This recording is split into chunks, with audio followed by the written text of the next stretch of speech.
Vamos lá. Quanto a questão do que a gente falou aqui sobre o tempo dos reis, a partir da obra de Rolf Rendtorff, a formação do Antigo Testamento, da editora sinodal, ele chega a dizer que o tempo dos reis começa na obra historiográfica deuteronomística com a divisão do reino. Mas primeiro a gente tem a narrativa de Salomão, certo? Onde a gente tem inclusive o acontecimento da sua morte como a consequência necessária do seu procedimento. Ó, pisou na bola, a casa caiu, não vai ficar muito ruim para você, mas a partir da sua descendência o reino vai ser dividido, certo? E continuando aqui, após a morte de Salomão, o reino criado por Davi se desintegra em duas partes independentes: Israel no norte e Judá no sul.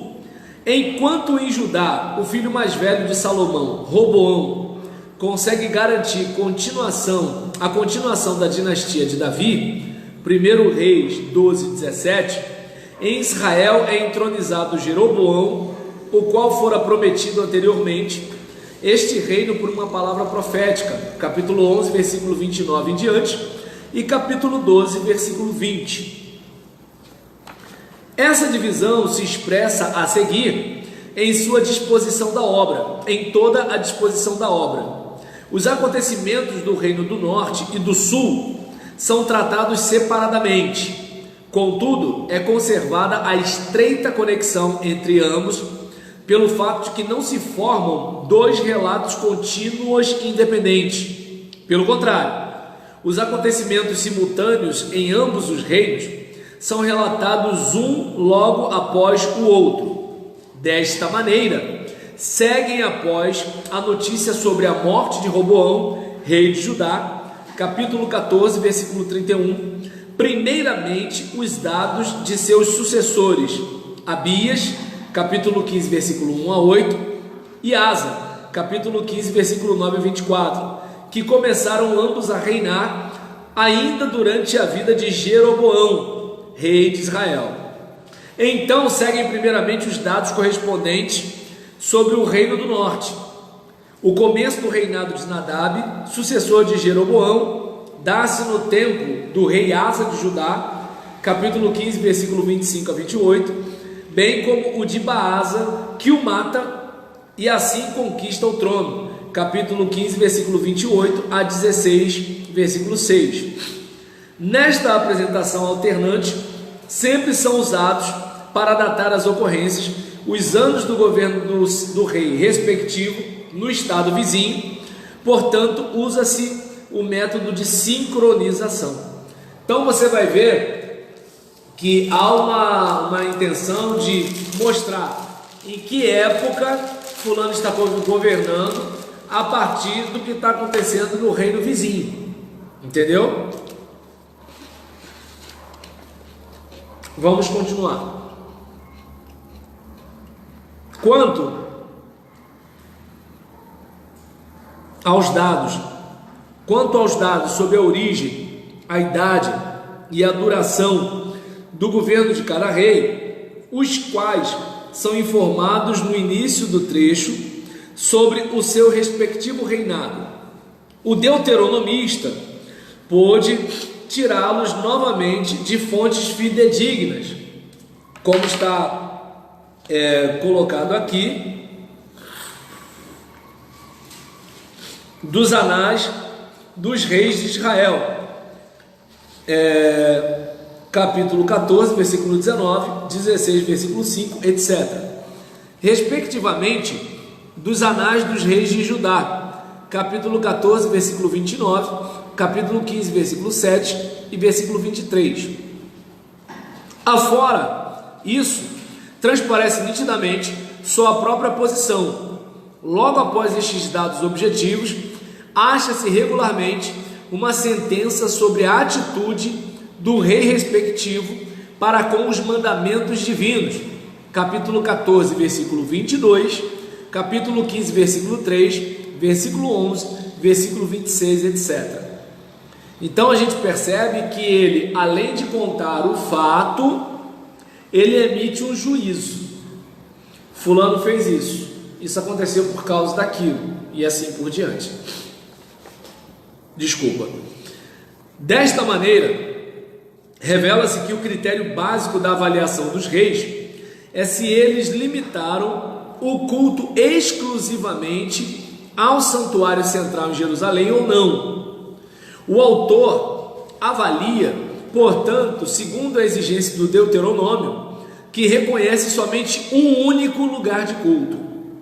Vê-se, pois, que o deuteronomista de maneira alguma pretendia escrever a história política da época dos reis, mas que sua intenção era apresentar como essa época se relacionava com as exigências de Deus, assim como ele as entendia. Então você percebe que a ideia não é falar de política, a ideia é falar de fé.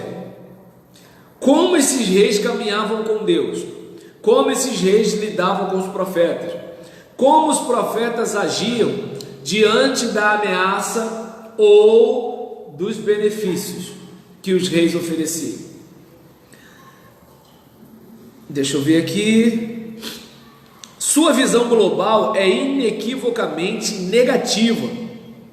Em segundo livro dos Reis 17, ele a resumiu: foi uma história de apostasia progressiva. Deste modo, o fim de ambos os reinos, nos anos 721 e 587, respectivamente, é a consequência inevitável. Ou seja, não tinha saída. Eles iam acabar daquele jeito, por quê? Por causa de tudo que fizeram. A questão não é se vai acontecer algo ruim, a questão é quando, porque você está caminhando para lá. Na exposição da época dos reis, o deuteronomista ainda inseriu uma série de histórias entre profetas, uma série de histórias sobre profetas.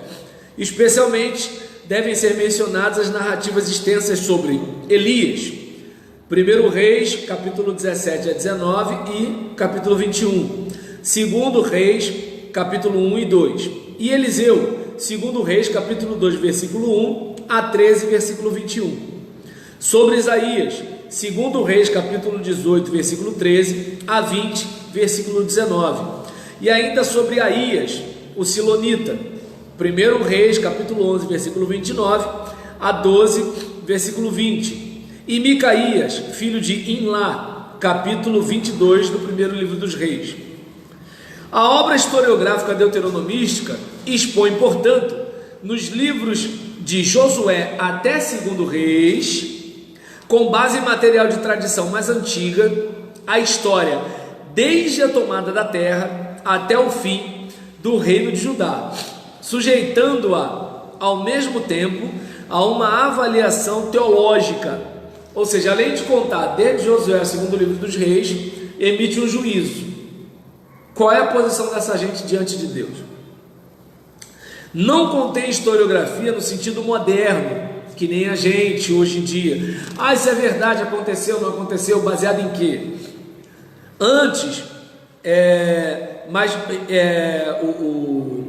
a obra historiográfica deuteronomística, ela quer interpretar a história desde um determinado ponto de vista teológico. Segundo o autor, a história é determinada inteiramente pelo mandamento de Deus e pelo respectivo comportamento das pessoas.